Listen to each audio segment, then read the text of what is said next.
ನಮ್ಮನ್ನು ಅವಮಾನ ಮಾಡೋ ಅಧಿಕಾರ ನಿಮಗಿಲ್ಲ. ಇಲ್ಲಿ ನೋಡಿ, ಯಾರನ್ನ ಯಾರು ಬುಟ್ಟಿಗೆ ಹಾಕೊಳ್ಳೋಕ್ಕಾಗಲ್ಲ. ಅವ್ರಾಗ ಅವ್ರು ಹಿಂದೆ ಬಿದ್ದರೆ ಅದನ್ನ ತಡೆಯೋಕ್ಕೂ ಆಗಲ್ಲ. ಆದರೆ ಒಂದಂತೂ ಸತ್ಯ, ನಮ್ಮ ದಾಕ್ಷಾಯಿಣಿ ಅಂತವಳಲ್ಲ. ಇನ್ನು ನಿಮ್ಮ ಮಗ, ಆ ಮಗೆ ಹೇಳೋದೇ ಇಲ್ಲ. ಯಾಕೆ ನೀವು ನೆನಪಿಲ್ವಾ ಅವತ್ತು ಕಾಲೇಜಲ್ಲಿ ನಡ್ಕೊಂಡ್ ರೀತಿ, ಆಗಿತ್ತು ಅವಮಾನ ಎಲ್ಲ ಇಷ್ಟು ಬೇಗ ಮಾಡ್ಬಿಟ್ರ? ಜಾಸ್ತಿ ಬಾಯಿ ಹರಿ ಬಿಡಬೇಡ, ನನ್ನ ಸವಾಸ ಒಳ್ಳೆಯದಲ್ಲ, ಸುಟ್ಟಾಕ್ಬಿಡ್ತೇನೆ. ಸುಟ್ಟಾಕ್ಬಿಡಕ್ಕೆ ನಾವೇನು ತೊಟ್ಟಿಲ್ ಬಿದ್ದಿರೋ ಕಸಾನೂ ಅಲ್ಲ, ಮರದಿಂದ ಉದ್ರಿರೋ ತರ್ಗೆಲೇನೂ ಅಲ್ಲ. ಬಾಯಿ ಮುಚ್ಕೊಂಡು ಇಲ್ಲಿಂದ ಹೋದ್ರೆ ಸರಿ, ಇಲ್ಲ ಅಂದ್ರೆ ಏನು ನನಗೆ ಚಾಲೆಂಜ್ ಮಾಡ್ತಾ ಇದ್ಯಾ? ಒಳ್ಳೆ ಮಾತಲ್ಲಿ ಹೇಳ್ತಾ ಇದ್ದೀನಿ ಕೇಳು. ದಾಕ್ಷಾಯಿಣಿಗೆ ಹೇಳು, ನನ್ನ ಮಗನ ಹಿಂದೆ ಬೀಳ್ಬೇಡ, ಮದುವೆ ಆಗೋ ಕನ್ಸು ಕಾಣಬೇಡ ಅಂತ. ಆಯ್ತು, ಇಷ್ಟೊಂದು ಸುತ್ತಿ ಬಳಸಿ ಮಾತಾಡೋ ಬದಲು ಗೌರವವಾಗಿ ಇದೇ ಮಾತನ್ನ ನೇರವಾಗಿ ಹೇಳ್ಬೋದಾಗಿತ್ತಲ್ಲ. ಆದ್ರೂ ಒಂದು ಮಾತು ಹೇಳ್ತೀನಿ ಕೇಳಿ. ಏನೇ ಅದು ನೀನು ನನಗೆ ಹೇಳೋದು? ಒಂದು ಕೈಯಿಂದ ಬರೀ ಬೀಸ್ಬೋದು ಅಷ್ಟೇ, ಎರಡು ಕೈ ಸೇರಿದ್ರೇನೆ ಚಪ್ಪಾಳೆ. ಮೊದಲು ನಿಮ್ಮ ಮಗನ ಭದ್ರವಾಗಿ ಇಟ್ಕೊಳ್ಳಿ. ಅವನು ದಾಕ್ಷಾಯಿಣಿನ ಮದುವೆ ಆಗ್ತೀನಿ ಅಂತ ಹೇಳಿದ್ರೆ ಬೇಡ ಅಂತ ತಡೆದು ನಿಲ್ಸಿ. ಅವ್ನಿಗೆ ಎಷ್ಟು ಹೇಳಿದ್ರು ನನ್ನ ಮಾತು ಕೇಳ್ತಾ ಇಲ್ವಲ್ಲ. ನಿಮ್ ದಾಕ್ಷಾಯಿಣಿ ಅದೇ ಬೋಡಿ ಮಾಡಿದಾಳು. ನೋಡಿ, ನಿಮ್ಮ ಮಗ ನಿಮ್ ಹಿಡ್ತದಲ್ಲಿಲ್ಲ, ನಮ್ಗೆ ಹೇಳೋಕ್ ಬರ್ತೀರಾ? ಮೊದಲು ನಿಮ್ಮ ಮೇಲೆಲ್ಲಿ ಸತ್ ಬಿದ್ದಿರೋ ಕತ್ತೆನ ಎತ್ತು ಬಿಸಾಡಿ, ಆಮೇಲೆ ನಮ್ಮ ಮೇಲಿರೋ ನೊಣದ ಬಗ್ಗೆ ಚಿಂತೆ ಮಾಡಿ. ಎಷ್ಟೇ ಕೊಬ್ಬು, ನಿಮ್ ಕೊಬ್ಬು ಇಳಿಸ್ತೀನಿ, ಹೇಗೆ ಇಳಿಸ್ತೀನಿ ನೋಡ್ತಾ ಇರು. ನಿಮ್ಮ ದಾಕ್ಷಾಯಿಣಿನ ಹದಬಸ್ತಲ್ಲಿ ಇಟ್ಕೊಂಡ್ರೆ ಸರಿ, ಇಲ್ಲ ಅಂದ್ರೆ ಏನ್ ಮಾಡ್ತೀನಿ? ರೌಡಿಗಳನ್ನ ಬಿಟ್ಟು ನಿಮ್ಮ ಮನೆ ಲೂಟಿ ಮಾಡಿಸ್ಬಿಡ್ತೇನೆ. ನಿನ್ ತಂಗಿನ ಕಿಡ್ನಾಪ್ ಮಾಡಿಸಿ ಮುಂಬೈಯಲ್ಲಿರೋ ರೆಡ್ ಲೈಟ್ ಏರಿಯಲ್ಲಿ ಮೂರು ಕಾಸು ಮಾಡ್ಬಿಡ್ತೀನಿ. ಏನ್ ಅನ್ಕೊಂಡಿದ್ಯಾ ಈ ಧರಂಪಾಲ್ನ? ಮೈಂಡೆಡ್.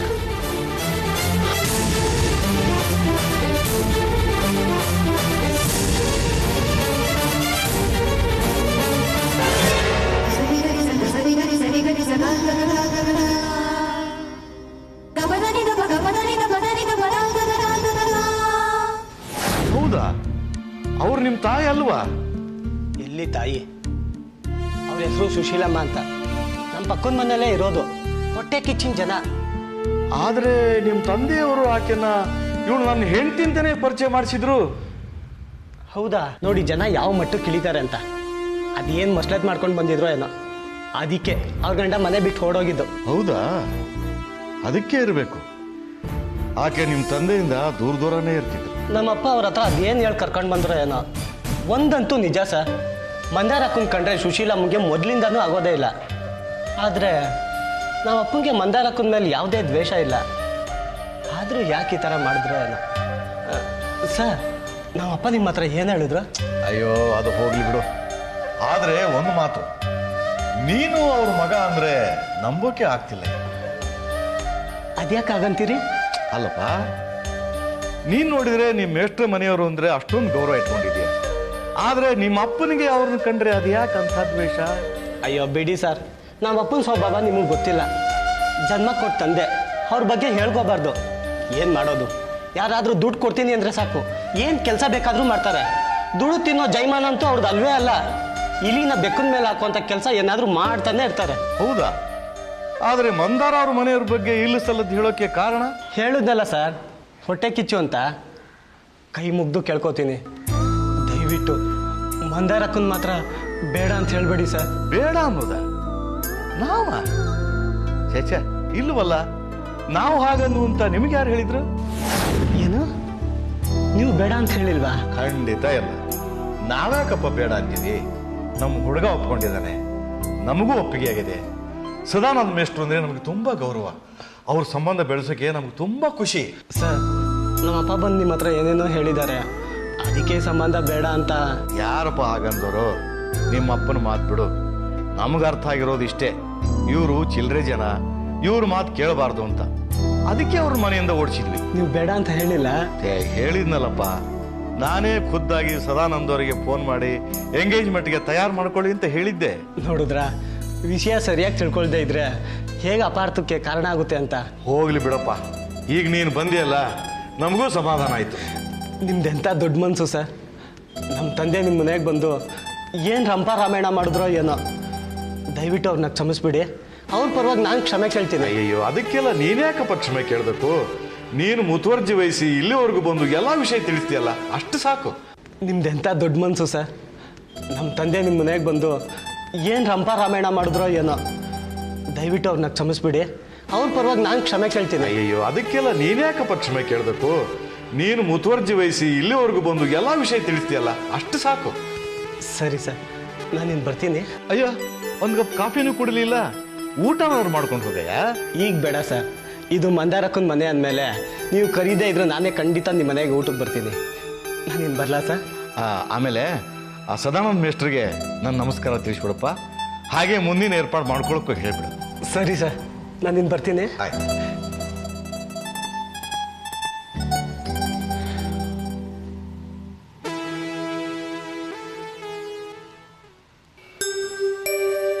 ಹೌದಾ, ಅವರು ಆ ರೀತಿ ಎಲ್ಲ ಮಾತಾಡಿದ್ರ?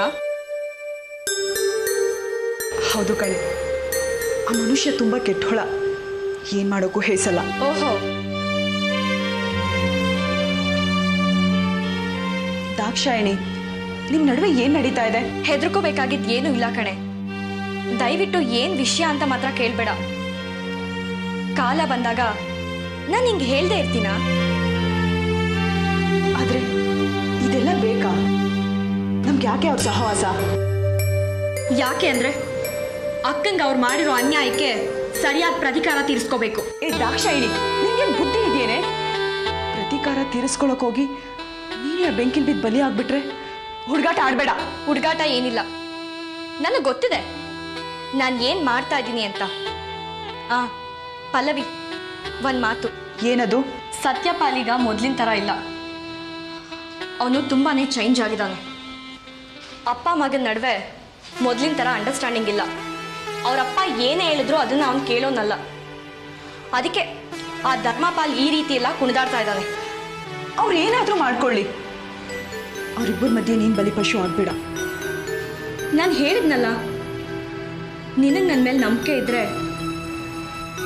ನನ್ನ ಪಾಡಿಗೆ ನನ್ನನ್ನು ಬಿಟ್ಬಿಡು. ಯಾಕೆ ಏನು ಅಂತ ಏನು ಕೇಳಬೇಡ ಪ್ಲೀಸ್ ಪಲ್ಲವಿ.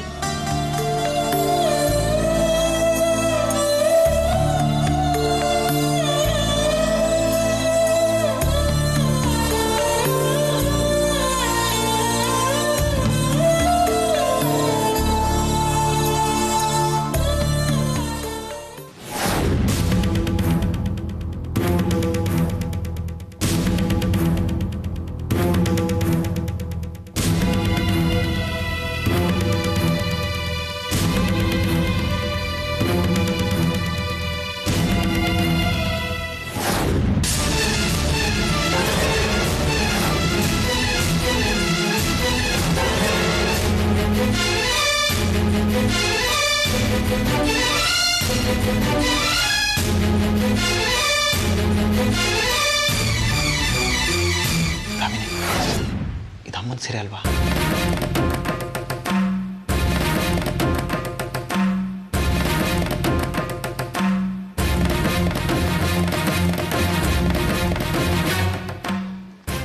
ಅಲ್ಲ ಸರ್, ಈ ಬಟ್ಟೆ ಎಲ್ಲ ನಮ್ಗೆ ಯಾಕೆ ತೋರಿಸ್ತಾ ಇದ್ದೀರಾ? ಯಾಕೆಂದ್ರೆ ನಿಮ್ಮ ಹೆಂಡ್ತಿದ್ದ ನೋಡಿ ಅಂತ ಏನಂತಾರೆ ನಿಮ್ಮ ಮಕ್ಕಳು? ಏನೋ ಪಿಸ್ಬಿಡ್ತಾ ಇದ್ರು? ಏನಿಲ್ಲ ಇನ್ಸ್ಪೆಕ್ಟರ್, ಈ ಸೀರೆ ನಮ್ಮ ಅಮ್ಮಂದಲ್ಲ ಅಂತ ನನಗನ್ನಿಸ್ತು, ಅದಕ್ಕೆ ನನ್ನ ತಂಗಿನ ಕೇಳಿದೆ.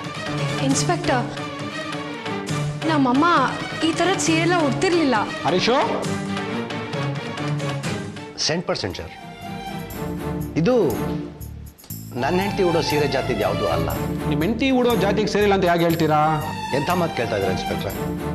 ನನ್ನ ಹೆಂಡತಿ ಯಾವ ಜಾತಿ ಸೀರೆ ಉಡ್ತಾಳೆ, ಯಾವ ಥರ ಸೀರೆ ಉಡ್ತಾಳೆ ಅಂತ ನನಗೆ ಗೊತ್ತಾಗಲ್ವಾ? ಸರಿ ಬಿಡಿ, ಈಗ ಏನು ಮಾಡು ಅಂತೀರಾ? ಸರ್, ಮೊದಲು ಈ ಸೀರೆನ ತೆಗೆಸ್ಬಿಡಿ ಸರ್. ಈ ಸೀರೆ ನೋಡ್ತಾ ಇದ್ರೆ ಮನಸ್ಸಿಗೆ ಏನೋ ಒಂಥರ ಕಸಿವಿಸಿ ಆಗುತ್ತೆ. ಹೌದು ಸರ್, ಪಾಪ ಯಾವ ಹೆಣ್ಮಗ್ಳು ಈ ಸೀರೆ ಉಟ್ಕೊಂಡಿದ್ಲೋ ಏನೋ, ಇದನ್ನೆಲ್ಲ ನಾವು ನೋಡ್ಬೇಕಲ್ಲ ಅನ್ನೋ ಕಸಿ ಬಿಸಿ. ಸರಿ ಬಿಡಿ, ಒಂದು ಕೆಲಸ ಮಾಡೋಣ.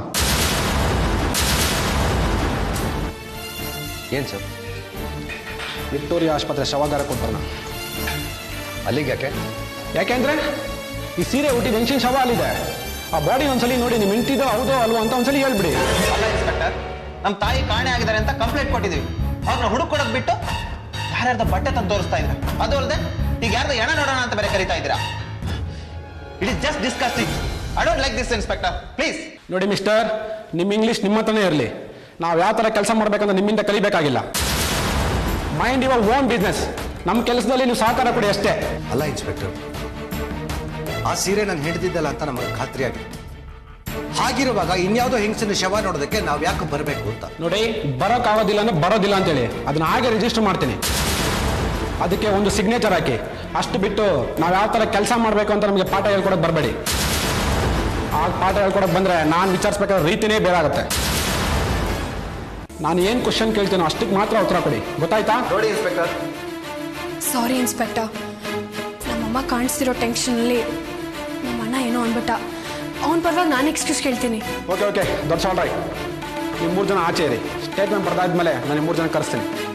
ಅಂದಮೇಲೆ ಇನ್ನೊಂದು ಮಾತು, ನಿಮ್ಗೆ ಯಾರಾದರೂ ಶತ್ರುಗಳಿದ್ದಾರಾ?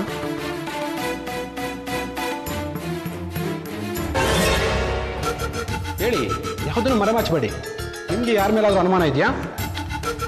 ಅನುಮಾನನೂ ಇಲ್ಲ, ಶತ್ರುಗಳು ಇಲ್ಲ, ದ್ವೇಷ ಅನ್ನೋದು ಮೊದಲೇ ಇಲ್ಲ ಸರ್. ಆದರೆ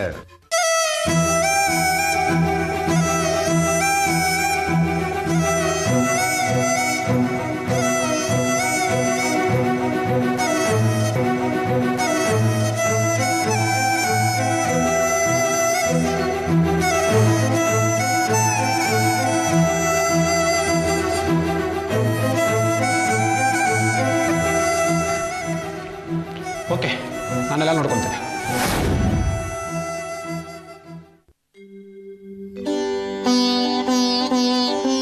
ನಂದಿ ವಾಹನನಿಗೆ ನಾಗಭೂಷಣನಿಗೆ ನಂಜುಂಡೇಶ್ವರನ ಕುಮಾರನಿಗೆ ಆರತಿ ಎತ್ತಿರೆ ಚೆಲುವ ಗಣಪಗೆ ನಂಜುಂಡೇಶ್ವರನ ಕುಮಾರನಿಗೆ ಆರತಿ ಎತ್ತಿರೆ ಚೆಲುವ ಗಣಪನಿಗೆ ನಂಜುಂಡೇಶ್ವರನ ಕುಮಾರನಿಗೆ ನಂದಿ ವಾಹನನಿಗೆ ನಾಗಭೂಷಣನಿಗೆ ನಂಜುಂಡೇಶ್ವರನ ಕುಮಾರನಿಗೆ.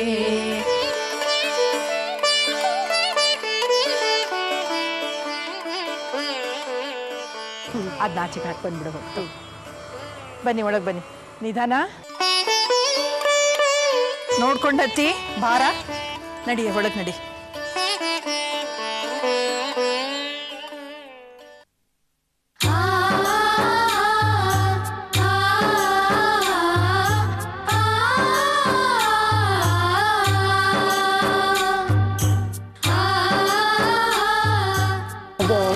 ಗೆಜ್ಜೆ ಅಕ್ಷರ ಎಲ್ಲ ಕರೆಕ್ಟಾಗಿಟ್ಟಿದೆಯಾ? ಸರಿಯಾಗಿಟ್ಟಿದ್ದೀನಿ.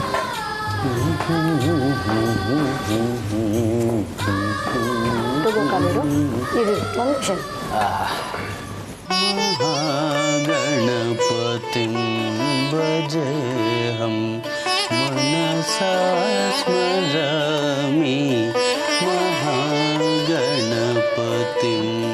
ಇಷ್ಟಕಾಮ್ಯಾರ್ಥಸಿದ್ಧ್ಯರ್ಥಂ ದೀಪಂ ಪ್ರಜ್ವಾಲ್ಯಾಮ್ಯಹಂ ದೀಪಂ ಪ್ರಜ್ವಾಲ್ಯ.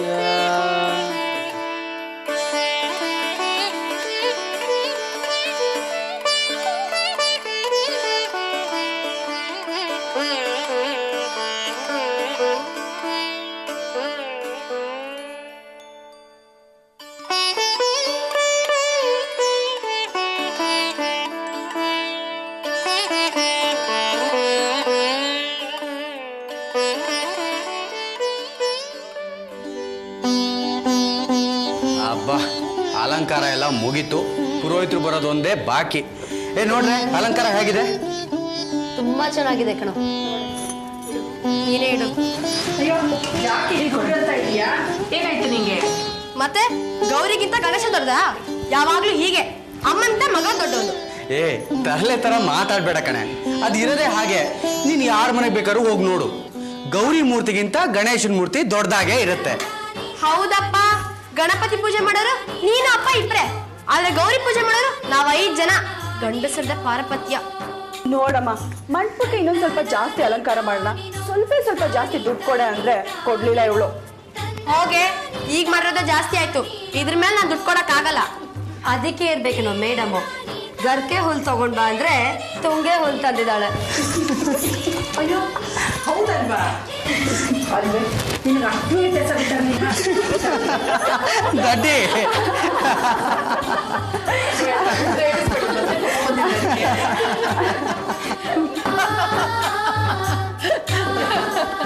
ಹೋಗ್ಲಿ ಬಿಡ್ರು, ಚಿಕ್ಕದು ಯಾಕ್ರೋ ಗೋಳಾಡಿಸ್ತೀರ ಇದನ್ನ? ಈಗೇನಪ್ಪ, ಗಣಪನಿಗೆ ಎಲ್ಲ ಥರದ ಪತ್ರಿನೂ ಇಷ್ಟ. ಗರಿಕೆ ಹುಲ್ಲು, ತುಂಗೆ ಹುಲ್ಲು, ಅದು ಇದು ಅಂತ ಭೇದ ಭಾವನೆ ಇಲ್ಲ ಅಲ್ವೇ ನಮ್ಮ ಪುಟ್ಟ? ಓಹೋ, ಹಾಗಾದ್ರೆ ಹೋಗಿ ನಿವೇದಿತಾ, ಮನೆ ಮುಂದೆ ಅಷ್ಟು ಪಾರ್ಟಿ ನಿಮ್ ಗಿಡ ಇದೆ, ಎಲೆ ಕಿತ್ಕೊಂಡ್ ಬಂದ್ಬಿಡು, ಪತ್ರೆ ಜೊತೆ ಬೆರೆಸ್ಬಿಡೋಣ. ನೋಡಪ್ಪ, ಇವರೆಲ್ಲ ಒಂದ್ ಪಾರ್ಟಿ ಆಗಿ ರೇಗಿಸ್ತಾ ಇದಾರೆ. ಮಾಡ್ತೀನಿ ತಾಳು, ಇನ್ನು ಹಬ್ಬಕ್ಕೆ ಒಂದ್ ನಯಾ ಪೈಸಾ ಕೊಡಲ್ಲ. ಕರೆಕ್ಟ್ ಕಣಮ್ಮ, ಒಂದು ನಯಾ ಪೈಸಾನು ಕೊಡಬೇಡ, ಫುಲ್ ಸಪೋರ್ಟ್ ನಿನಗೆ. ಅಯ್ಯೋ ಹಾಗೆಲ್ಲ ಮಾಡಬೇಡ ಕಣೆ. ಪುರೋಹಿತರಿಗೆ ಉಪಾಯದಾನ ಕೊಡಬೇಕು. ದಕ್ಷಿಣೆ ಸರಿಯಾಗಿ ಇಡ್ಲಿಲ್ಲ ಅಂದ್ರೆ ಅವ್ರ ವ್ರತನೇ ಮಾಡ್ಸಲ್ಲ ಅಷ್ಟೇ. ಏಯ್, ನೀವುಗಳು ಅಷ್ಟೇ ಕಣ್ರೆ, ತಮಾಷೆಗೂ ಲಿಮಿಟ್ ಇರುತ್ತೆ, ಅದನ್ನ ಮೀರಬಾರ್ದು. ಹಾ ಅಲ್ವೇನೆ ನಿವೇದಿತಾ? ಈಗ ಇಲ್ಲಿಟೆಲ್ಲ ನಡೆಯಲ್ಲ. ನಾನ್ ಕೊಡಲ್ಲ ಅಂದ್ರೆ ಕೊಡಲ್ಲ. ನಿವೇದಿತಾ, ಬೇಡ ಕಣೆ, ಆಮೇಲೆ ಗಣಪತಿ ಕೋಪ ಮಾಡ್ಕೊಂಡ್ ಬಿಡ್ತಾನೆ.